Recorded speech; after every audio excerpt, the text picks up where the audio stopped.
நம்ம திமுக காரனுக்கும் அதிமுக காரனுக்கும் வித்தியாசம் இருக்கு. அதை மட்டும் இங்க நான் சொல்லி முடிச்சிடுறேன். இதுக்கு மேல பேச விரும்பல. ரெண்டாவது பத்தி ஆரம்பிச்சிருப்பாங்க. நம்ம திமுக காரங்க உடன்பிறப்புகள்லாம் வெவ்வேறு இடத்துல இருக்கிறோம்.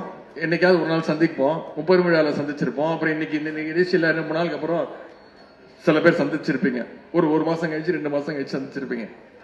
என்ன பேசிப்போம்? என்னப்பா நல்லா இருக்கியா? வீட்டுல எல்லாம் நல்லா இருக்காங்களா? பசங்க நல்லா படிக்கிறாங்களா? இன்னைக்கு தலைவர் அறிக்கை பாத்தியா? இன்னைக்கு கூட்டத்துக்கு போறியா? இன்னைக்கு அண்ணன் சேகர் பாபன் அவர்கள் நிகழ்ச்சி நடத்துறாரு, போறியா? நான் இத்தனை மணிக்கு வரேன். இதுதான் நம்முடைய உடன்பிறப்புகள் பேசக்கூடிய பேச்சு. இப்படிதான் உரையாடிப்போம்.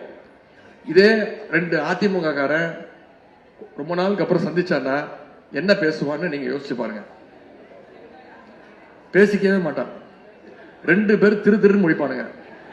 இவங்கிட்ட பேசலாமா வேணாமா? இவன் இப்ப எந்த அணியில இருப்பான்? இவன் போன வாரம் வரைக்கும் அந்த அணியில இருந்தா இவன் நம்மளை காலை வாரி விட்டுருவான். அதுக்கு முன்னாடி நாம அவன் காலை வாரி விடணும். கரெக்டா இல்லையா? அத்தனை அணிகள் இன்னைக்கு விட்டா தொகுதிக்கு ஒரு அணி ஆரம்பிச்சிருவாங்க.